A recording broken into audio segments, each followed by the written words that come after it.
हजरत मालिक बिन दिनार फरमाते मैंने 60 हज किए। एक हज के मौके पर मैंने बड़ा रश देखा, लाखों का इज्तिमा हुआ। कहते लाखों का मजमा था तो मेरे दिल में ख्याल आया, मैंने कहा अल्लाह इतने लोग आए हैं, इनका हज कबूल भी हुआ है कि नहीं। फरमाते मैं सोच रहा था तो रात को ना ख्वाब में मैंने किसी कहने वाले को कहते हुए सुना कि सब का कबूल हो गया। बल्ख का रहने वाला मोहम्मद बिन हारून बल्खी है, उसका हज कबूल नहीं हुआ। फरमाते शहरों के अलग-अलग खैमे लगते थे। अब भी आप हज करने जाएं तो पाकिस्तानियों की रिहाइशें अलग होती हैं, इंडियन की अलग, बांग्लादेश के अलग, मिस्री, यमनी, सब लोग अलग अलग रिहाइशें होती, झंडे लगे होते हैं मुल्कों के।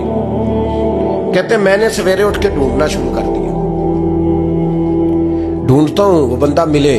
कहते जहाँ बल्ख शहर के लोग रहते थे वहां चला गया तो मैंने लोगों से पूछा तुम में मोहम्मद बिन हारून बल्खी कौन है। लोग कहने लगे वो तो बड़ा नेक आदमी है, परहेजगार है, बड़े भोले भाले, बड़े अल्लाह वाले, रियाज आपको बस हम ही जानते, वो तो बड़ा नेक है, परहेजगार आदमी। तो मैंने कहा अच्छा कहाँ है। उन्होंने कहा पहाड़ के पीछे उसने खैमा लगाया हुआ है, सारी रात इबादत करता है, सारा दिन रोजा रखता है, कायमुल लैल है, साइमुद दहर है। क्या बात।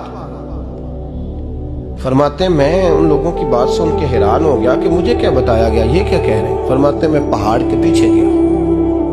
हजरत मालिक बिन दिनार अलैहि रहमा फरमाते हैं जब मैं वहां पहुंचा तो मैंने उस शख्स को मुसल्ले पे बैठे देखा। कसरत इबादत के आसार उसके वजूद पर नजर आ रहे थे, सीधा बाजू उसका कटा हुआ था। फरमाते 2 रकते मुकम्मल करके ना मैंने उसे अस्सलाम वालेकुम कहा तो मुझे कहने लगा वालेकुम सलाम, आप मालिक बिन दिनार हैं। मैंने कहा बड़ी इसकी फिरासत है। फरमाते फिर उसने ठंडी सांस ली, कहने लगा आपको ख्वाब आई होगी कि मेरा हज कबूल नहीं।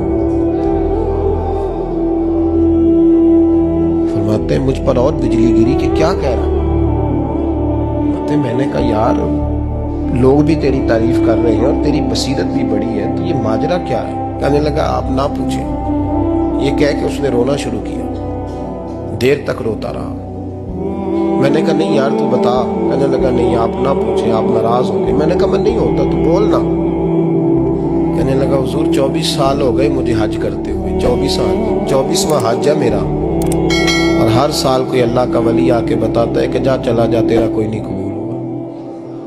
बेपरवाही वेख सज्जन दी जिथे किसे दी पेश न जावे, उन्हें ताजा वाले दर दर रोले ते मंगते तख्त बिठावे।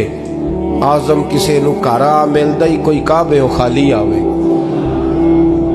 कहते हैं उसने मुझे कहा हुजूर 24वां हज है, हर साल कोई बताता है। मैंने कहा तेरी गलती। कहने लगा मैं अपनी माँ का नाफरमान। मैंने कहा वाकया क्या हुआ। कहने लगा हजरत अल्लाह ने मुझे दौलत दी, माल दिया, जमीनें दी तो मैं अय्याश हो गया। इमाम मालिक बिन दिनार रहमतुल्लाह अलैह फरमाते हैं मुझसे कहने लगा पैसे आए तो मैं अय्याश हो गया। रमजान का महीना था, असर के बाद मेरी अम्मा इफ्तारी की तैयारी कर रही थी, मैं गया, मैंने कहा शराब पी हुई, अम्मा रोटी दे। तो अम्मा कहने लगी शर्म कर, शर्म कर, रोजा रखा नहीं तो जिन्होंने रखा है उनका तो ख्याल कर। कहते अम्मा की बात का मुझे गुस्सा लगा। मैं कहा करता हूं बदनसीब है वो बेटा जिसका बाप उससे बात करते हुए डरता है कि पता नहीं कहां से बोलेगा। बदनसीब नहीं वो बेटा जिसकी माँ उससे बात करते हुए सहम जाती है कि पता नहीं कौन सी बोली बोलेगा। बदनसीब नहीं कि माँ बाप भी जिससे खोल के बात ना कर सके। हजरत मालिक बिन दिनार से कहने लगा अम्मा ने जब कहा ना शर्म कर तो मुझे गुस्सा आया, मैंने माँ को थप्पड़ मारा और मेरी माँ जलते हुए तंदूर में गिरी। लोगों ने मुझे पकड़ के अंदर बंद कर दिया कमरे में। सारी रात मैं शोर सुनता रहा पर नशे में धोत रहा। सवेरे आंख खुली तो मेरी बीवी बैग बांध रही थी। मैंने कहा कहाँ जा रही हो। कहने लगी जो माँ का नहीं बना मेरा कैसे बनेगा। मैंने कहा मेरी अम्मा का वो तो लोगों ने रात को ही दफन कर दी जनाजा पढ़ के। तड़प के कहने लगा मुझे क्यों नहीं बताया। तो कहते हैं लोग कहने लगे तेरी मरती हुई माँ कह गई थी इसे मेरा मुंह ना देखने देना। मेरे जनाजे के करीब ना आए। हजरत मालिक बिन दिनार फरमाते हैं जब उसने ये बात सुनाई तो मैंने भी उसके मुंह पे थप्पड़ मारा। میں نے کہا تو اسی قابل ہے. کہتے ہیں وہ رونے لگا, حضور دعا کرے اللہ مجھ سے راضی ہو جائے. کہنے لگا جب ماں کی انتقال کی خبر ملی تو میں نے کلاڑی لے کے وہ ہاتھ کاٹ دیا جس سے ماں کو مارا تھا. میں نے ساری جائیدادیں خیرات کر دی. 24 سال ہو گئے, 24 سال. ساری رات نماز پڑھتا ہوں, روزہ رکھتا ہوں, حج کرتا ہوں, پر ہر سال کوئی آ کے کہتا ہے جا دوڑ جا تیرا کوئی نہیں قبول ہوا. حضور دعا کرے مالک راضی ہو جائے. فرماتے میں تھپڑ مار کے آ گیا. میں نے کہا تجھ سے راضی ہو جائے اتنے ظالم سے. امام مالک فرماتے رات کو آ کے سویا تو مجھے خواب میں رسول پاک کا دیدار ہوا. تو نبی پاک علیہ السلام نے فرمایا مالک تو اسے مایوس کیوں کر آیا ہے, اللہ تو بڑا مہربان ہے. کہا حضور ماں کے نافرمان کو معافی کیسے ملے گی؟